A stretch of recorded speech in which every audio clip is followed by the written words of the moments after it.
आपके कोई भी हानि नहीं होगी जब तक आप मर्यादा में रहोगे। देखो, आपने कनेक्शन ले लिया, परमात्मा का नाम ले लिया दास से, तो आपको पावर का कनेक्शन मिल गया। और जब आप किसी कारण से कनेक्शन डिस्कनेक्ट हो गया, कट गया, तो परमात्मा पावर का काम बंद हो गया आपका।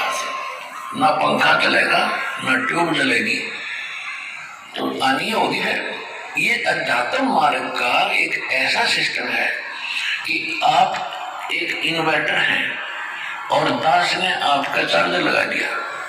अब आपने महीने 2 महीने 6 महीने भक्ति कर ली, फिर बकाई मांगकर चले गए, आपकी बैटरी चार्ज होगी। यहाँ सत भक्ति दान धर्म करना है। और फिर आप भक्ति भी छोड़ देते हो और इधर उधर भटकते रहते हो, फिर भी आपको कुछ ना कुछ राहत सुख और मिल रहा है। तो ये भ्रमित हो जाता है इंसान कि मैंने वो नाम भी छोड़ दिया, मैं फिर भी सुखी हूँ, कोई दिक्कत नहीं। लेकिन वो बैटरी यहाँ या तो एक नाम का भी जाप आपको गढ़ा सुखी कर दे, और आप तो बहुत गढ़े कर लेते हो 2-4 महीने मत है, और सतनाम भी प्राप्त हो जाता है, फिर भी भ्रमित होगे तो आपको और घनी हानि न होगी कि आपके पास पूंजी तो यहाँ की इकट्ठी करी हुई बैटरी चार्ज होगी 4-5-6 महीने, और आप भ्रमित होकर चले गए किसी और पंथ पर। वहां सुख भी होंगे क्योंकि वो अभी बैटरी यहाँ से जो कमाई करी वह साथ चलेगी, तो वो आपका सबसे बड़ा दुर्भाग्य होगा। और फिर दुर्गति होगी।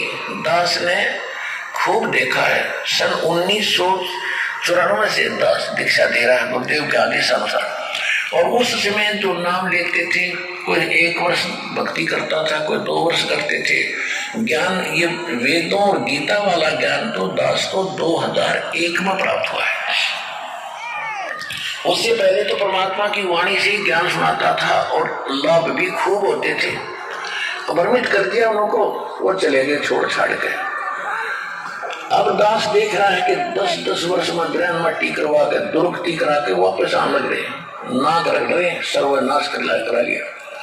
अब पहले वो ये समझते थे कि हमने नाम भी छोड़ दिया, वहां की न्यारा है, हम ठीक है, अपना जैसे भक्ति ये करते रहेंगे, जो नाम ले रखा है ये कर लेंगे, घर पे कर लेंगे, और दबते रहे दूसरे स्थानों पर। जैसे कबीर पंथ के अन्य स्थान है, छुड़ानी है या कहीं और है, वहां जाते रहे।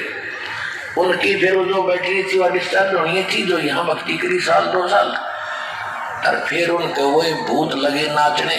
हम अब दोबारा आकर नाक रगड़ रहे यहाँ पर दुर्गति करवा करा के। दास को तो पहले पता था कि और ठिकाना नहीं धरती पे, ये कहीं भटक लियो, रो पीट के आना पड़ेगा यहाँ पे, नहीं तो खत्म हो जाएंगे फिर ये, और कोई बचाने वाला नहीं पड़ती पे।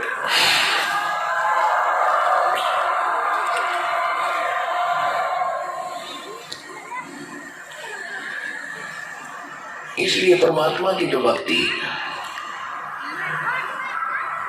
आपको मिली है, ये सौभाग्य आपका। और जो परमात्मा आपको मिले वो कितना समर्थ है।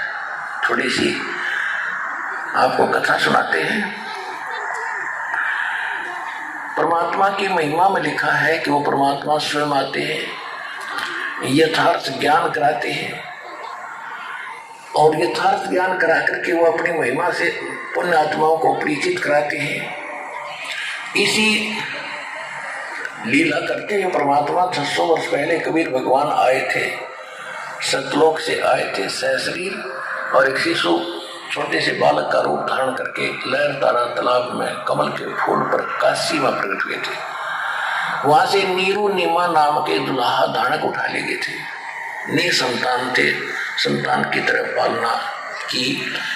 कुंवारी गांव से उनकी परवरिश हुई, कुंवारी गाय का दूध पिया करते थे भगवान।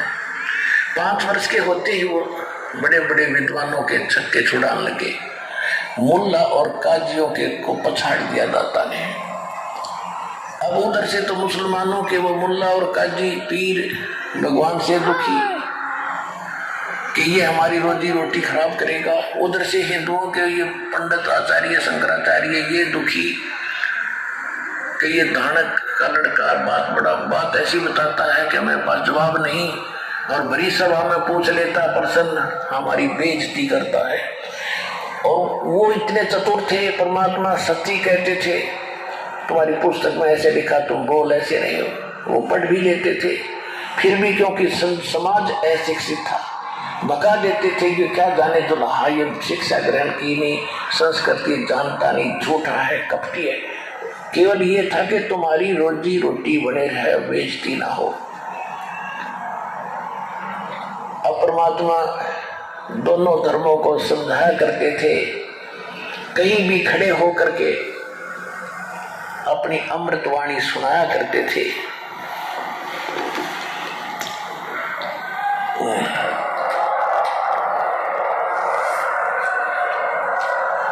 नहीं है दारमदार वहां तो नहीं है दारमदार, नहीं है दारमदार वहां तो नहीं है दारमदार।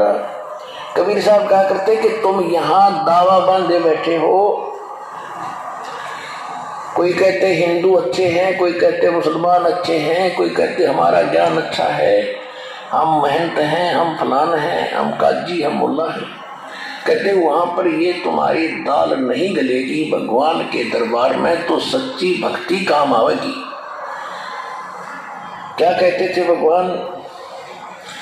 नहीं है दारमदारा वहां तो नहीं है दारमदारा, नहीं है दारमदारा वहां तो नहीं है दार